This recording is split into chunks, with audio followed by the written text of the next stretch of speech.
Oi, pessoal, tudo bem? Começando a Conexão Legislativa de hoje, eu tenho uma convidada mais do que especial aqui comigo hoje, é a Shirley Pancará, ela que é da Mandata Ativista, aqui do pessoal do Parlamento, é indígena, e para a gente é uma honra ter você aqui, Shirley, hoje. Salve, salve! É uma gratidão estar com vocês, que os encantados de luz possam nos conduzir sempre a dias melhores, com muita paz, muita sabedoria. Agradeço muito a todos. Antes da gente falar dos projetos de lei que foram sancionados e viraram lei, enfim, um que virou lei e o outro projeto de lei voltado ao povo indígena, né? Mas você falou desse momento, a gente falava antes de começar o programa, justamente do momento em que nós estamos vivendo da pandemia, não é? Você que é indígena, vem do povo Pancará, qual a situação do povo indígena hoje em meio à pandemia? O povo indígena, hoje, em meio à pandemia, é uma situação crítica, né? Tem um número grande de pessoas que foram afetadas, né? Que chegou aí às nossas comunidades, chegou também aos indígenas que vivem em contexto urbano, que muitas vezes eles são esquecidos, né? Então, foram uma série de problemas, né? Inclusive, nós estamos aí na luta para os indígenas que vivem em contexto urbano, para serem vacinados, porque não foram vacinados, não foi negado este direito, né, da vacina a populações indígenas em contexto urbano. E tem situações que algumas aldeias também ainda estão precisando, mas foi uma calamidade, é uma tristeza muito grande. Nós perdemos alguns dos nossos mais velhos, perdemos para essa doença, e a gente vem sempre lutando, a gente vem sempre dizendo para as pessoas terem essa prioridade por conta de uma série de problemas que nós, povos indígenas, já temos, problemas pré-existentes. Então, é isso, uma tristeza muito grande saber que muitos se foram e que nós não vamos poder contar com eles aqui, com a sua Sim. presença física, mas a gente conta com eles em memória, com a força espiritual, se encantou, virou uma estrela para nos proteger, mas a gente sente muita falta desses nossos mais velhos que se foram aí por conta dessa Covid-19. E não foram só os mais velhos, né? Então tem uma série de coisas que está acontecendo ainda. Nós temos aqui no estado de São Paulo pessoas que estão, a esposa com 40% do pulmão comprometido e o esposo com 50%, e não teve acesso à vacina ainda, porque estão aqui na cidade de São Paulo, né? E é complicado para nós. Shirley, a senhora tocou num assunto, justamente no início da sua fala, que os indígenas que estão nas cidades ainda não tiveram acesso à vacinação. Se eu lembro bem, lá no início da vacinação, um dos grupos que seriam prioritários também seriam os quilombolas e os indígenas, mas esses indígenas os que moram só nas aldeias, é isso? Para quem nos escuta agora entender. Isso, quando o ex-ministro da Saúde falou, ele no documento lá está escrito só indígenas aldeados, né? Então, ontem, creio que foi ontem que saiu uma nova nota que os indígenas em contexto urbano, eu até procuro para ti daqui a pouco, eles Tranquilo. serão vacinados. Então, essa é uma Tá. esperança para nós. Mas eu mesma não fui vacinada até agora e tenho um problema de um nódulo pulmonar, por exemplo, está calcificado, mas eu tenho. Então, eu já tenho isso que vem antes da pandemia. E aí, pegar uma Covid que os encantados de luz me livre de tudo isso, aí só vai complicar minha situação. E minha, assim como de uma série de povos indígenas que estão passando nesse momento sem esse acesso. E essa minha pergunta vai de encontro, antes da gente efetivamente entrar nos projetos de leis e na lei, para que as pessoas entendam o contexto, tá? Eu acho que é importante a gente trazer isso para a roda de conversa. Não só nesse momento de pandemia, mas talvez tenha ficado mais latente essa situação. Qual é o olhar do poder público para os indígenas? Ou como é que foi até agora o olhar do poder público para os indígenas, tanto aldeados, quanto que a senhora disse, os que vivem na cidade? O que me parece que há, então, dois pesos, dois sentidos, dois modos de olhar para o indígena.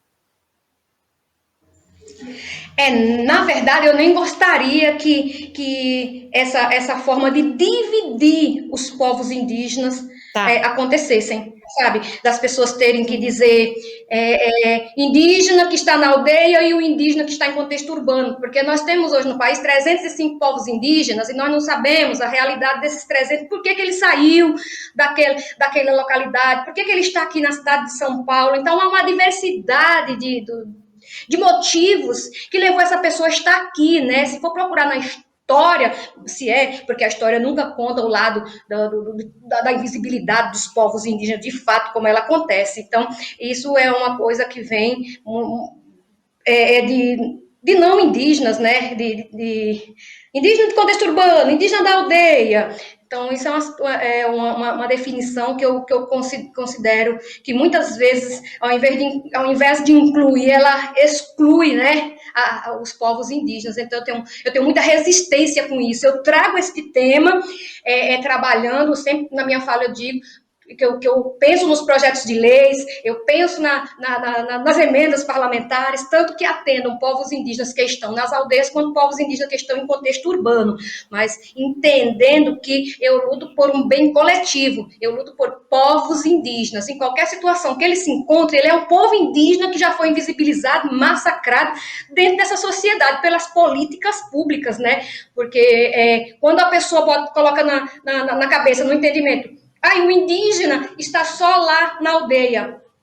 Quando nós, povos indígenas, vamos aos centros urbanos, vamos para uma universidade, e ao banco, as pessoas ficam, mas tem um indígena que há um estranhamento. Então, porque isso vem historicamente se caracterizando. Nós estamos nas aldeias, nós estamos nas universidades, nós estamos dentro da LESP, nós estamos em todos os espaços, porque nós temos esse direito de ir e vir. Então, a temática indígena ela é muito difícil de trabalhar pela questão da invisibilidade que os não indígenas têm em relação aos povos indígenas. Nós temos alguns avanços, não vou negar, nós temos avanço de pessoas que abrem esses espaços, como está sendo aberto agora, para que a gente possa ter a possibilidade de fala, né? Porque voz, eu sempre nasci com voz, né? Mas o que limitou muitas vezes foi alguém dar essa oportunidade da gente falar por nós mesmos.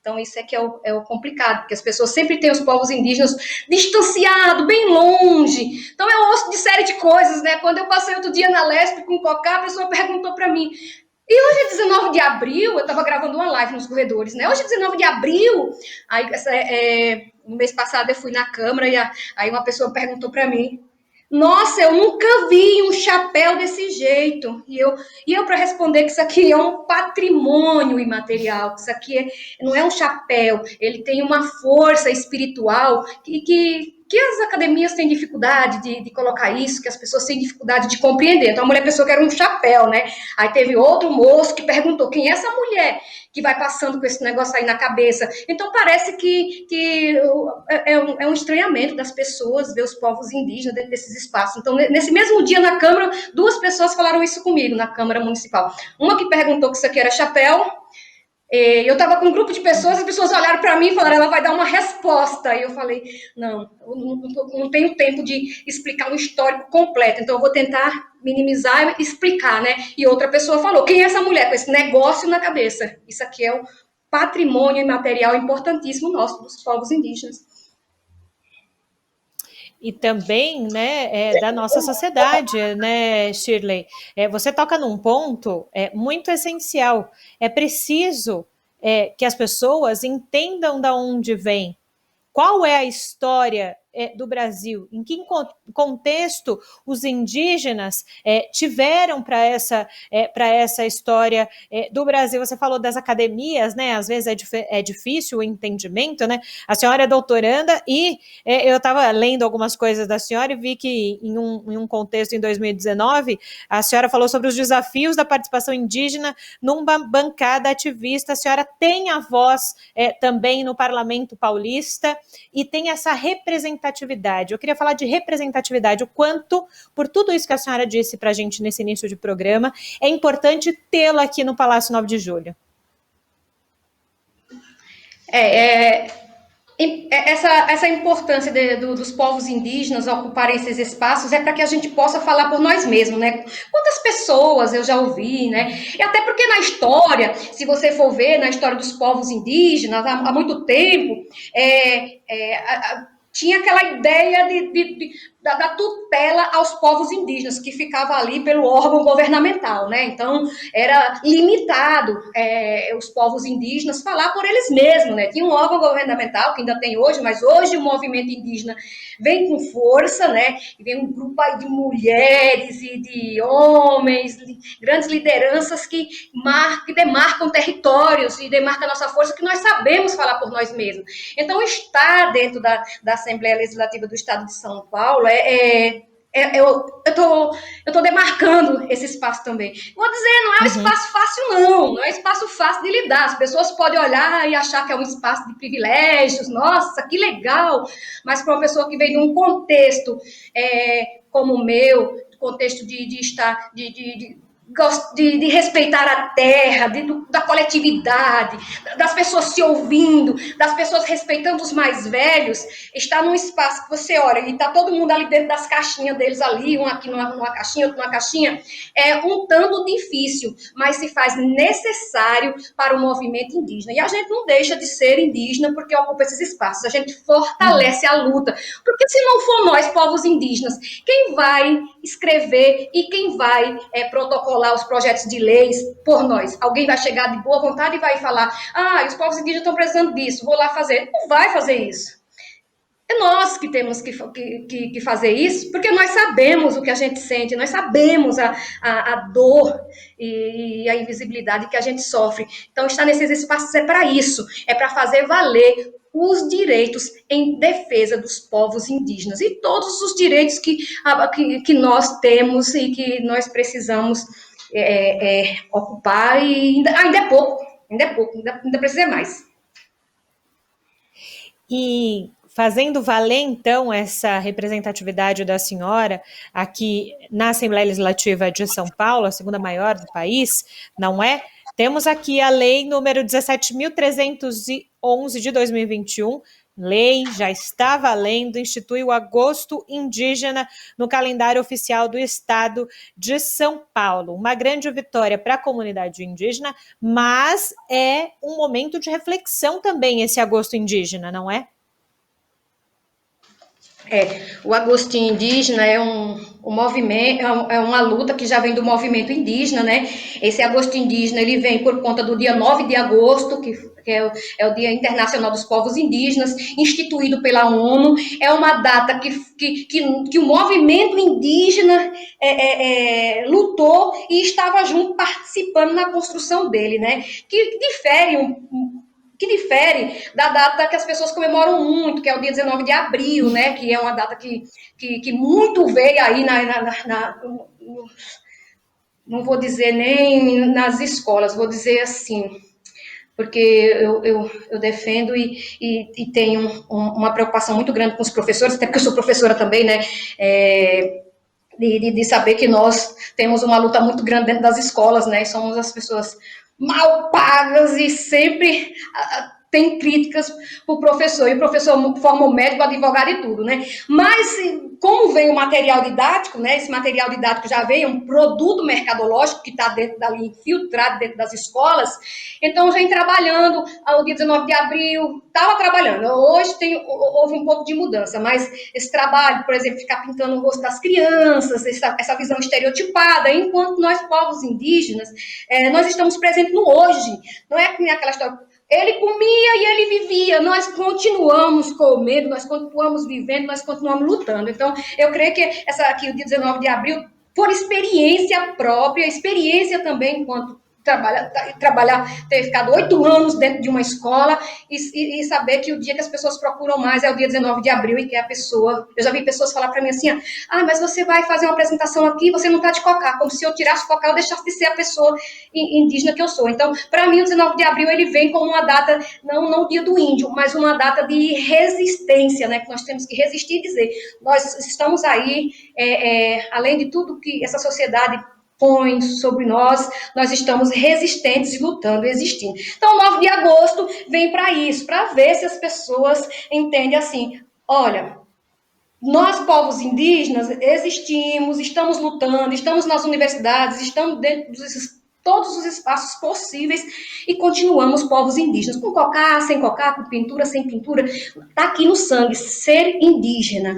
Então, essa lei vem para isso. E também que reforça, nesse agosto que eu trouxe também, para reforçar o trabalho com a Lei 11.645 de 2008, né, que é uma lei que altera a Lei 10.639 de 2003, que trabalha a temática indígena dentro da escola do não indígena, né? Para trabalhar dentro das aulas de literatura, para trabalhar esse respeito lá dentro, as populações indígenas. Então, a gente traz tudo isso. O movimento indígena já fazia esse agosto indígena em São Paulo, inclusive a Secretaria Municipal de Educação. Nós fizemos várias oficinas que a gente... contemplando uma diversidade de povos, que não existe só um povo indígena. São Paulo tem mais de 50 etnias, e cada uma tem uma especificidade diferente, e aí a gente levava para a escola oficinas, cantos e danças, as palestras, para a formação de professores. E aí eu oficializei isso, mas era um trabalho que o movimento já estava fazendo há algum tempo aqui no município.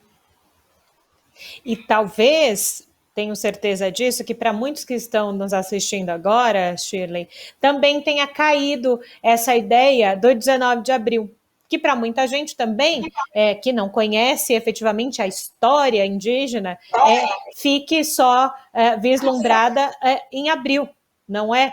E isso é muito importante, essa sua fala também, né? De levar para as escolas a história como ela é, né? Claro, existe o dia 19? Existe, mas também dizer do dia 9 de agosto, contextualizar isso, né, para as crianças pequenas numa aula de música, numa aula de arte, para os mais velhos na aula ali de história, de literatura, não é?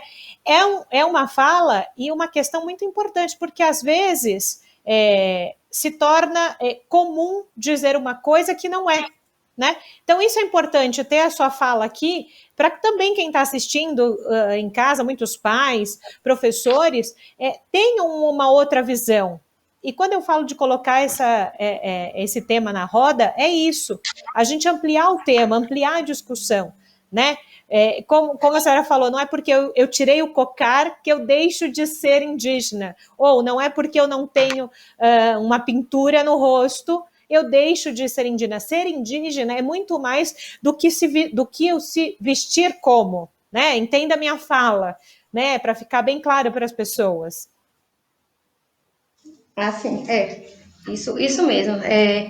É isso que nós temos que fazer. É um trabalho muito grande que nós temos que fazer com a sociedade toda, né? Então, eu venho fazendo...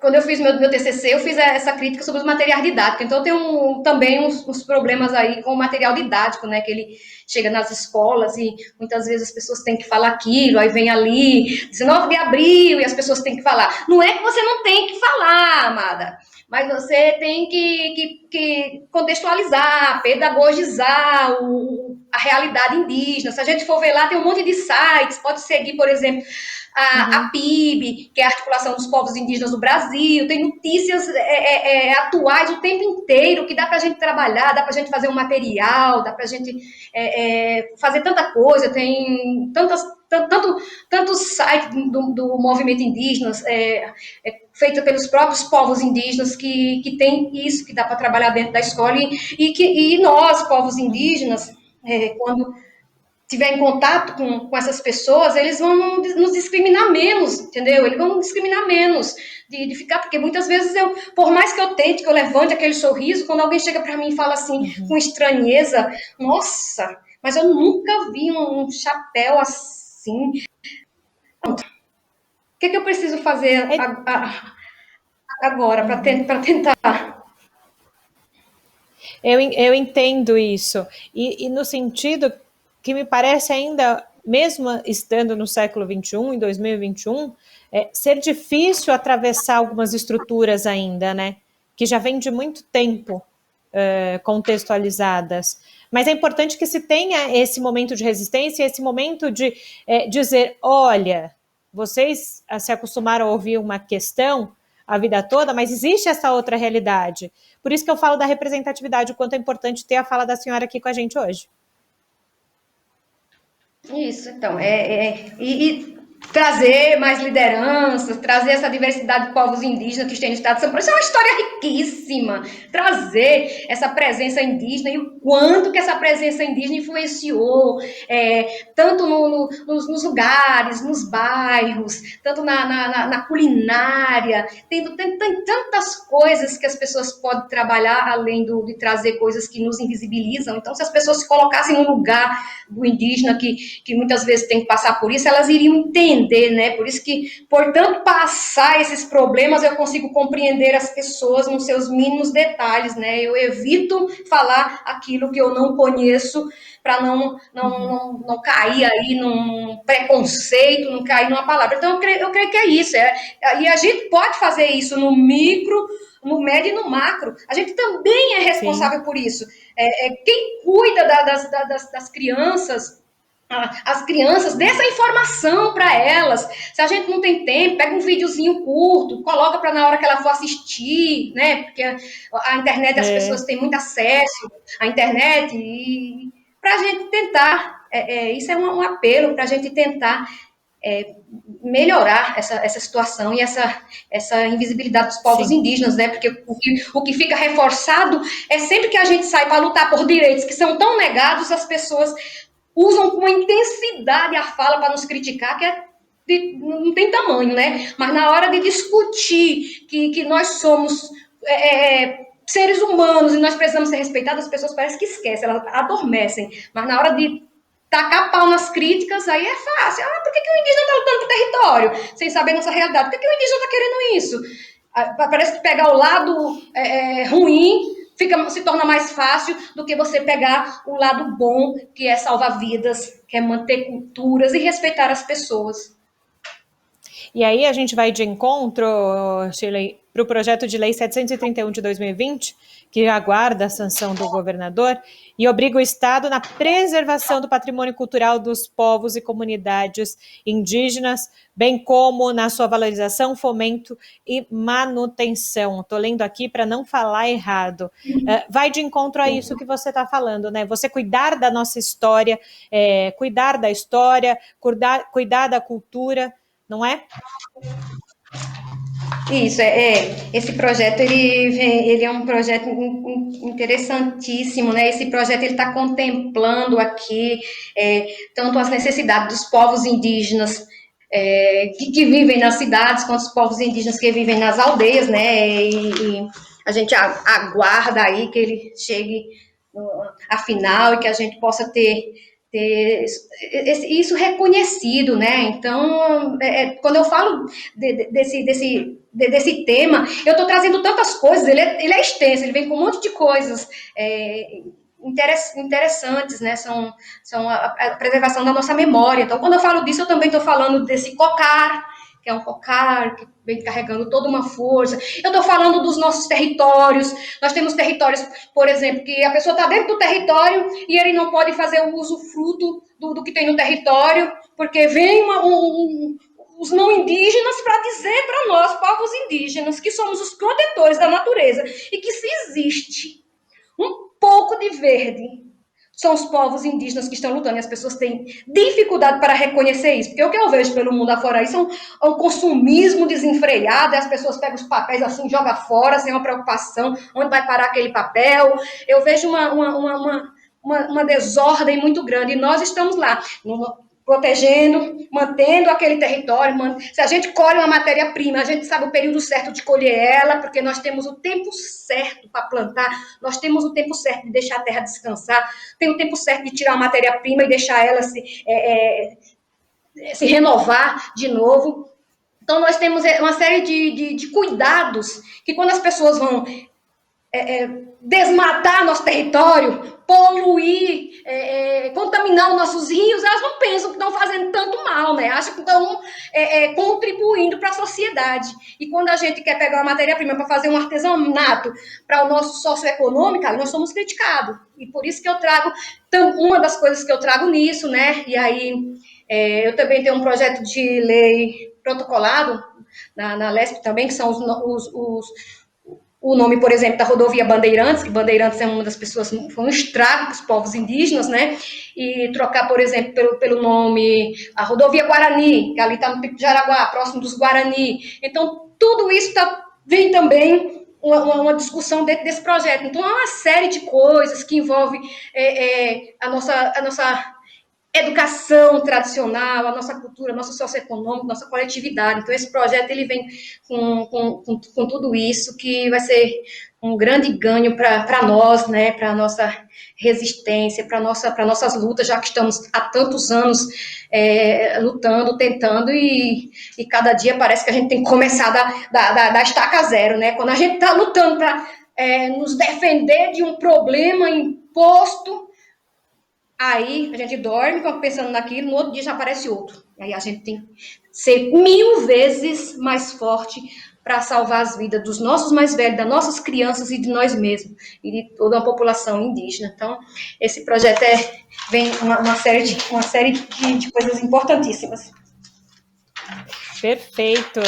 Shirley, é isso aí, é muito importante ouvi-la aqui no Conexão Legislativa. O nosso programa de hoje já está chegando no fim, mas eu deixo um convite aqui para a senhora voltar, para a gente falar de muito mais, de outras questões também dos povos indígenas por aqui, tá bom? Mais uma vez, gratidão. Foi muito bom falar com vocês.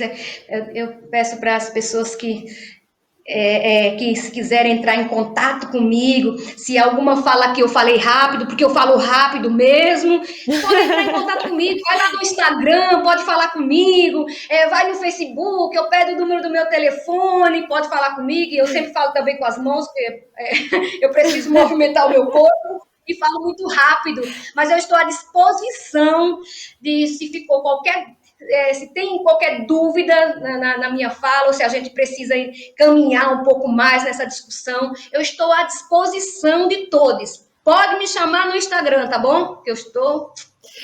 E gratidão. Obrigada, Shirley. Você que está em casa e quer rever esse programa, já sabe, né? Corre lá no nosso canal do YouTube, compartilha esse programa, que é muito importante também para a nossa sociedade. Eu fico por aqui, a gente se encontra em outro momento aqui na Rede Alesp. Tchau!